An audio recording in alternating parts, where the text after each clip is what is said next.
1973 में तेल की कीमतें जो हैं वो 4 गुना बढ़ गई। सऊदी अरेबिया, यूएई, कतर और कुवैत, इन सब के पास बहुत ज्यादा पैसा आ गया और पाकिस्तान ने इस मौके का भरपूर फायदा उठाया। आज तकरीबन 50 लाख पाकिस्तानी इस वक्त जीसीसी कंट्रीज में रह रहे हैं और वहां काम कर रहे हैं, और जो वो पैसा कमाते हैं वो सारा पाकिस्तान वापस भेजते हैं, जिसको हम कहते हैं remittances. They reached N all time high of $38 billion.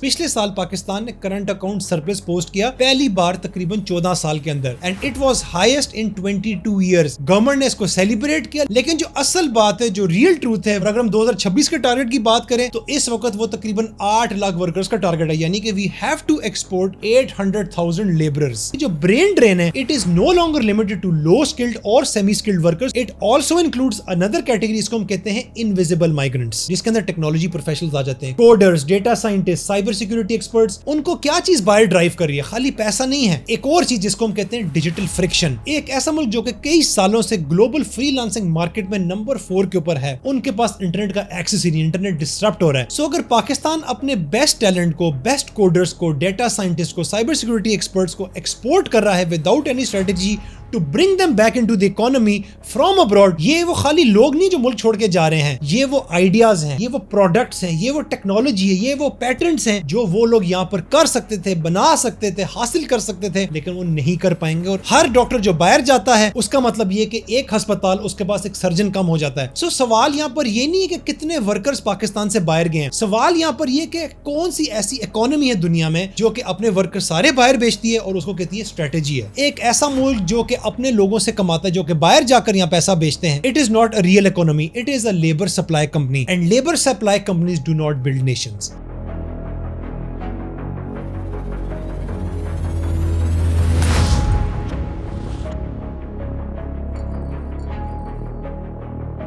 Nineteen 1973 में तेल की कीमतें जो हैं वो 4 गुना बढ़ गई, वो क्वाड्रुपल हो गई थी। गल्फ इकोनॉमीज जो थी दे एक्सप्लोड, उनका बूम आ गया था। सऊदी अरेबिया, यूएई, कतर और कुवैत, इन सब के पास बहुत ज्यादा पैसा आ गया, लेकिन क्या हुआ, इनके पास लोग नहीं थे जो काम करते। सो उन्होंने मशरिक की तरफ देखा और पाकिस्तान ने इस मौके का भरपूर फायदा उठाया। पहली जो डेकेड थी इस बूम की, बिटवीन 1970 एंड 1980, तकरीबन लगभग 10 लाख पाकिस्तानी जो थे उन्होंने माइग्रेशन की और वो गल्फ कंट्रीज में, जीसीसी कंट्रीज में जाकर उन्होंने काम करना शुरू कर दिया। इनमें शामिल थे construction workers, labourers, drivers, mechanics, कुक्स और भी कई ज्यादा डिफरेंट शोबों के लोग। ये फ्लो तब से लेकर आज तक कभी रुका ही नहीं। और अगर हम रिसेंटली 2025-26 की बात करें तो इस दौरान हम तकरीबन 7.5 से 7.25 लोग वर्कर्स हर साल भेज रहे हैं बाहर। और अगर हम 2026 के टारगेट की बात करें तो इस वक्त वो तकरीबन 8 लाख वर्कर्स का टारगेट है, यानी कि we have to export 800,000 labourers. और हमारा जो मेन रुझान है वो हमेशा से जीसीसी ही रहता है। आज तकरीबन 50 लाख या 5 मिलियन पाकिस्तानी इस वक्त जीसीसी कंट्रीज में रह रहे हैं और वहां काम कर रहे हैं, and it is one of the largest overseas communities by any single nation. Saudi Arabia में इस टाइम तकरीबन 25 लाख से ज्यादा पाकिस्तानी काम कर रहे हैं। यूएई के अंदर इस टाइम तकरीबन 15 लाख से ज्यादा पाकिस्तानी काम कर रहे हैं। ओमान के अंदर 2 लाख से ज्यादा पाकिस्तानी काम कर रहे हैं। कतर, कुवैत और बहरीन के अंदर मिलाकर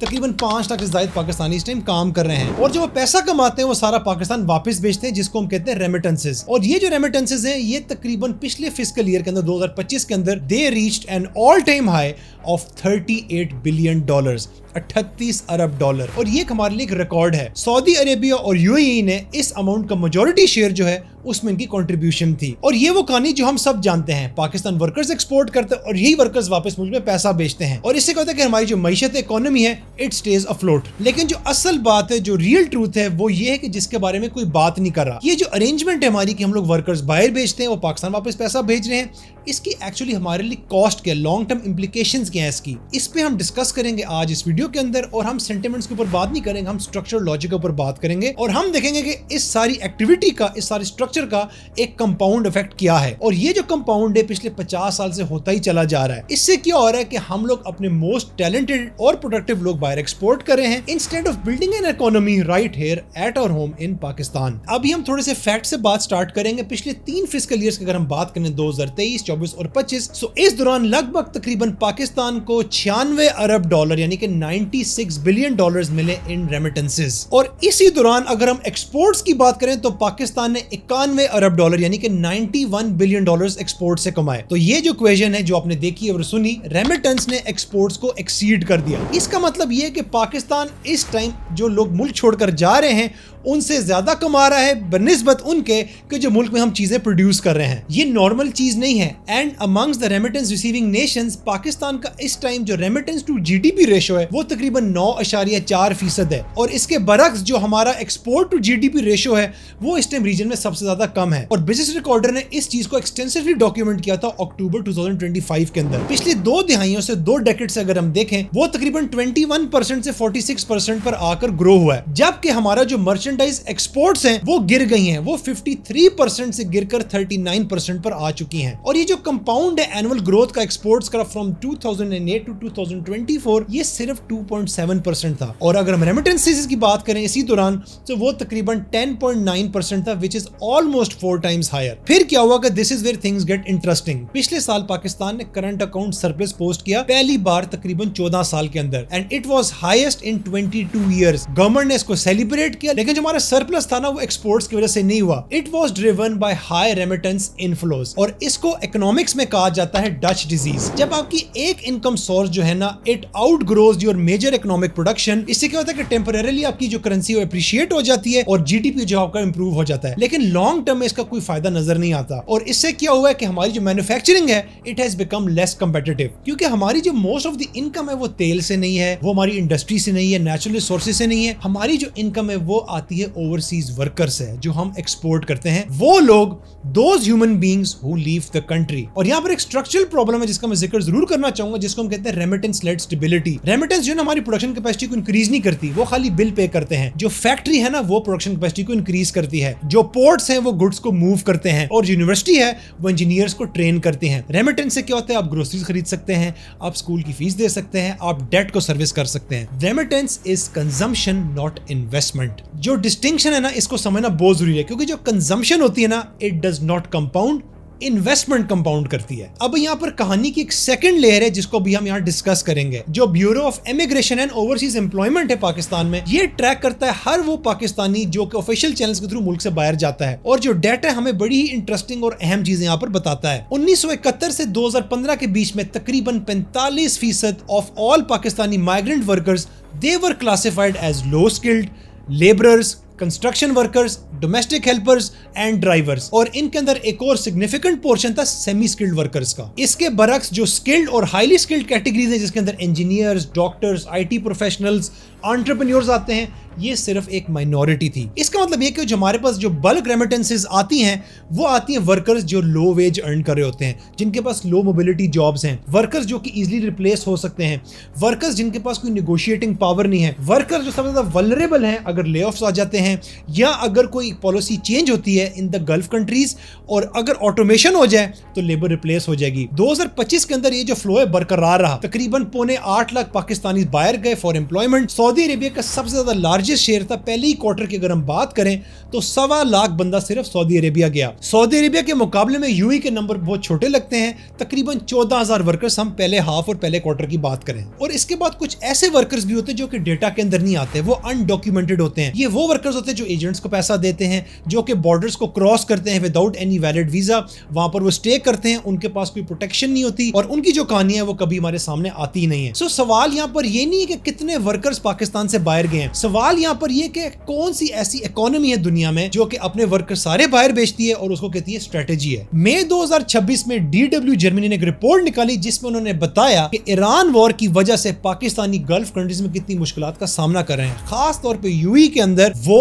उनकी फैमिलीज और जो रेमिटेंस ऑफ पाकिस्तान बेचते हैं उस सब के बारे में उन्होंने इस रिपोर्ट में बताया। कई उन्होंने स्टोरीज को कवर किया, कई लोगों ने उन्होंने इंटरव्यू दिया, उन्होंने काफी ज्यादा डेटा को एनालाइज किया, काफी ज्यादा वर्कर्स ने खुल के सारी बातें की, और सामने नतीजा जो निकला, जो इन शॉर्ट समरी है वो ये थी। उन्होंने देखा कि ऐसा क्या हो रहा है कि जो ओवरसीज पाकिस्तानी जीसीसी के अंदर काम कर रहे हैं, खास तौर पे यूएई के अंदर, उनको किस किस्म की मुश्किलात का सामना करना पड़ा है। और ये वो पैटर्न है जो आज नहीं है, ये कई डेकेड से एग्जिस्ट कर रहा है, पिछले 50 साल से ऑलमोस्ट एग्जिस्ट कर रहा है। देखें, घर का एक फर्द बाहर जाता है मिडिल ईस्ट के अंदर काम करने, अब वो बाहर गया काम करने तो कई साल जो है वो शायद पाकिस्तान ही ना है। अगर तो वो अच्छा कमा रहा है तो हो सकता है वो पाकिस्तान का साल में एक चक्कर जरूर लगा ले, अपनी फैमिली को मिल जाए। लेकिन ज्यादातर क्या होता है कि कई जो बच्चे होते हैं वो अपने बाप को देखे बगैर ही बड़े हो जाते हैं, और उनका बाप आता है रिटायरमेंट के बाद या एक डेकेड के बाद, 5 साल बाद, 10 साल बाद, 15 साल बाद, क्योंकि ये वो लो स्किल्ड वर्कर्स हैं जो कि मिनिमम वेज पर वहाँ काम कर रहे हैं। इनकी जो फैमिलीज हैं इनके बगैर वो बड़ी होती हैं और काम करती जा रही हैं। सिंगल मदर्स जो हैं वो अपने बच्चों को बढ़ाती हैं, पढ़ाती हैं, और जो बाहर से इनके हस्बैंड्स पैसे भेजते उसी से इनका किचन चलता है, स्कूल की फीसें जाती हैं, और उसी से लोग जमा पूंजी करके अपना सारा सिस्टम चलाते हैं और अपना फ्यूचर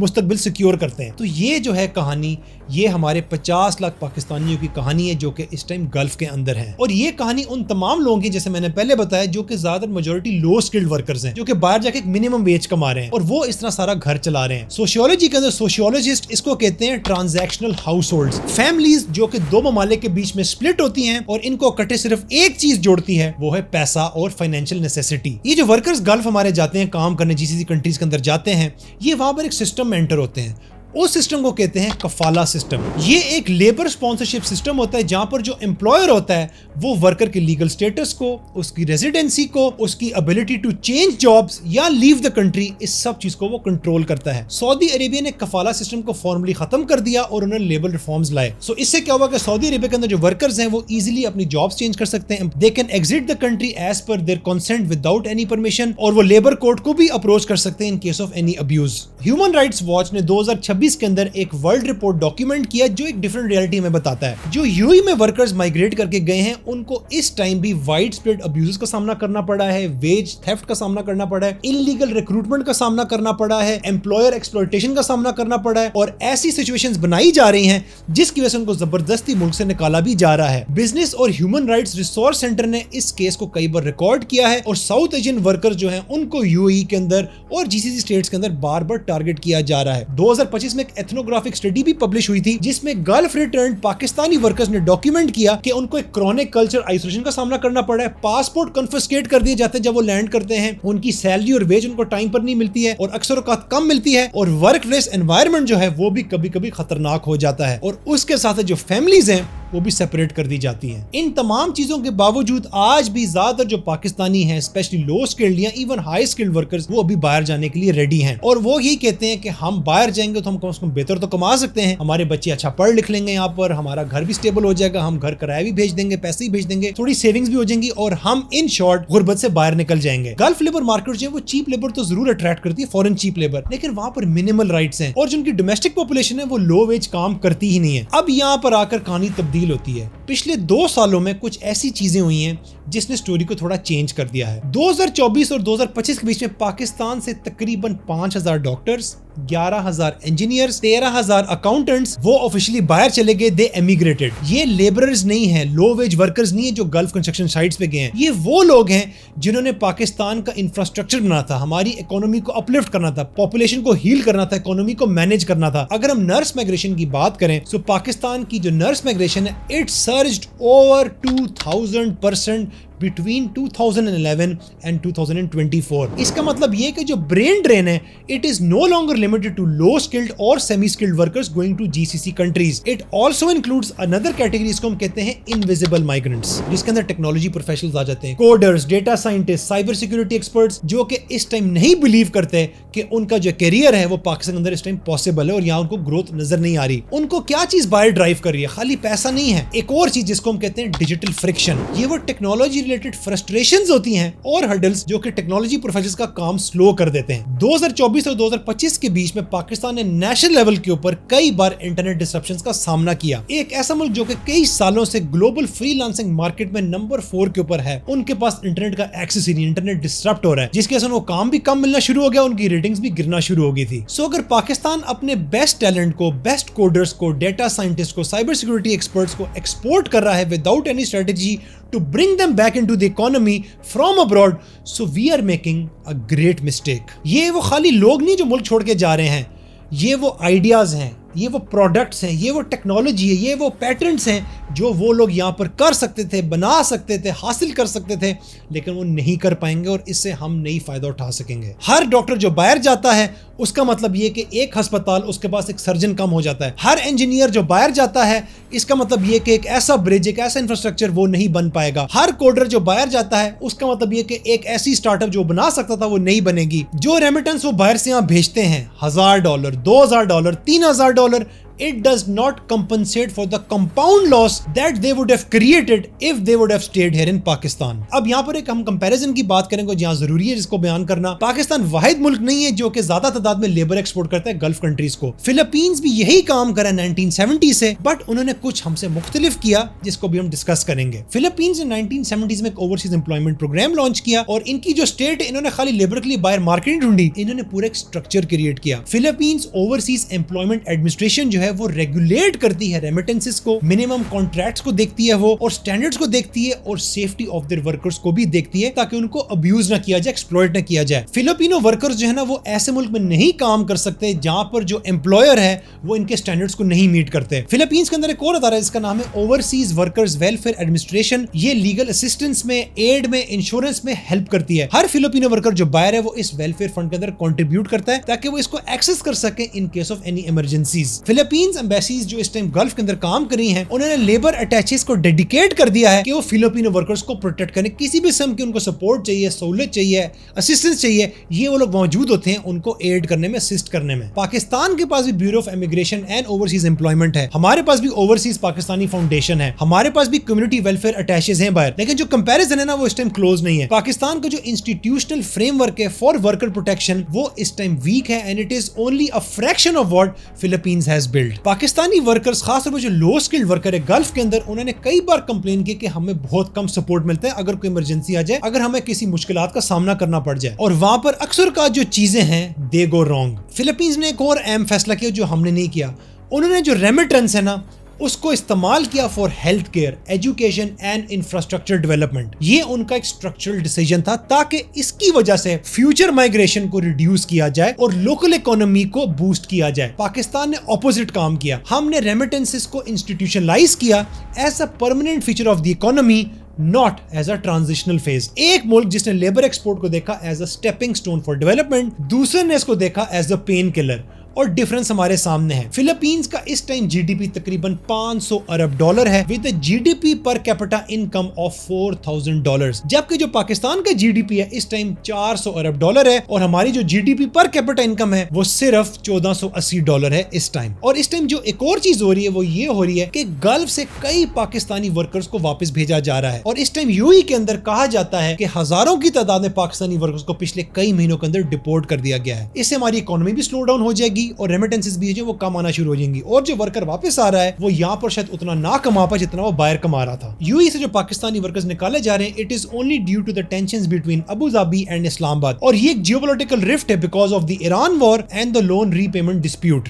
गल्फ रेमिटेंसेस हमारी थोड़ी सी स्लो डाउन हो गई हैं, सैलरीज डिले हो रही हैं, लोगों वहां से निकाला जा रहा है, और जो काम करने के घंटे, वर्किंग आवर्स, उनको भी कम किया जा रहा है, और जो फैमिलीज इन पर डिपेंड करी थी सबसे पहले उनको इस शॉक का सामना करना पड़ेगा। इसका मतलब ये कि एक टेम्परेरी क्राइसिस नहीं है, ये एक स्ट्रक्चरल वल्नरेबिलिटी है जो कि हमेशा से एग्जिस्ट करती थी। पाकिस्तान की रेमिटेंस इनकम जो है ना वो डिपेंड करती है कुछ फैक्टर्स के ऊपर। सबसे पहले stability of the gulf economies जो कि लार्जली ऑयल पर डिपेंड करती है और ऑयल की कीमतों पर चलती हैं। दूसरी चीज गल्फ गवर्नमेंट्स की विलिंगनेस के वो फॉरेन वर्कर्स को एम्प्लॉय करें, और ये प्रायोरिटी उनकी दिन ब दिन चेंज होती जा रही है जब से लोकलाइजेशन और ऑटोमेशन आ रही है। तीसरी चीज रीजनल स्टेबिलिटी। रीजनल स्टेबिलिटी अब वहां पर नहीं रही which is no longer guaranteed, पहले थी लेकिन अब वहां पर रीजनल कॉन्फ्लिक्ट और इंस्टेबिलिटी आ रही है। चौथी चीज जो कि पॉलिटिकल रिलेशनशिप है between Pakistan and the Gulf countries जो कि रिसेंटली स्ट्रेन होता जा रहा है, और मजे की बात ये कि वो तमाम फैक्टर्स देंगे जो कि डायरेक्टली हमारे कंट्रोल में नहीं है। हमारी जो most important source of income है फॉरेन एक्सचेंज है, it is determined by forces that Pakistan can not influence. कई इकोनॉमिस्ट ने कई सालों से रिपीटेडली यही कहा है कि Pakistan should stop depending on remittances and we should build and improve our own economy ताकि हम सेल्फ रिलायंट हो। काफी मुल्कों ने ये किया तो हम क्यों नहीं कर सकते? हमें एग्रीकल्चर की प्रोडक्टिविटी को इंक्रीज करना चाहिए, मैन्युफैक्चरिंग को एनहांस करना चाहिए और हाई एंड सर्विसेज को फोकस करना चाहिए। हम लेबर एक्सपोर्ट ज्यादा कर रहे हैं बनिस्बत के हम locally goods and services produce करें। लेबर एक्सपोर्ट का भी वही स्ट्रक्चरल प्रॉब्लम है जो कि हमने पहले कई बार डिस्कस किया। पाकिस्तान लेबर एक्सपोर्ट करता है because we can not employ them at home, और ना ही हम वो वेज मैच कर सकेंगे। और रेमिटेंस जो है ना वो हमारी इकोनॉमी को अफ्लोट रखता है, लेकिन हमारी जो प्रोडक्शन कैपेसिटी है, जो फैक्ट्रीज हैं, जो हमारी तालीमी इदारे, यूनिवर्सिटीज हैं,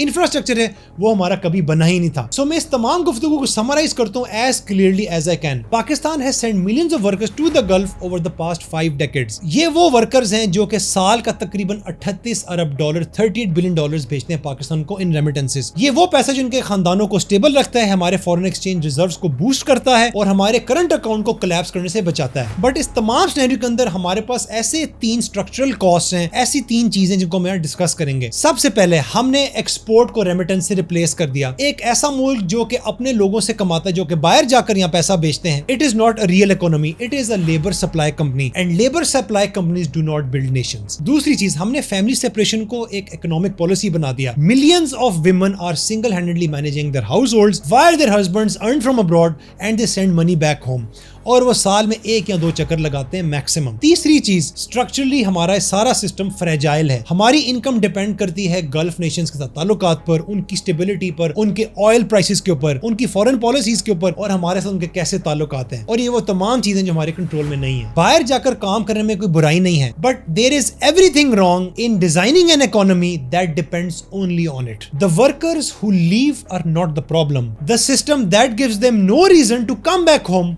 इज द प्रॉब्लम। और जब तक सिस्टम नहीं बदलेगा, तब्दील नहीं होगा, तो पाकिस्तानी बाहर जाते जाएंगे और वो बाकी ममालिक में जाकर काम करेंगे, उनकी इकोनॉमीज को फायदा पहुंचाएंगे, और हमारा जो मुल्क है वो बोरोइंग पर चलेगा, रेमिटेंसेस पर जाएगा, and we will have no real economy of our own. दुनिया जो है, it makes more sense when you see beyond the surface. अगर इस वीडियो ने आपको एक क्लियर पिक्चर दी है कि रेमिटेंस इकोनॉमी से हमें क्या फायदा है, हमें क्या नुकसान है, और ओवरसीज पाकिस्तानी जो खास तौर पे गल्फ कंट्रीज के अंदर काम कर रहे हैं वो किन मुश्किलात का इस टाइम सामना कर रहे हैं, इस वीडियो को आप उन लोगों से जरूर शेयर करें जो इस टाइम फैसला करने जा रहे हैं कि हम गल्फ कंट्रीज में जाकर अपना मुस्तकबिल बनाएंगे और वहां काम करेंगे।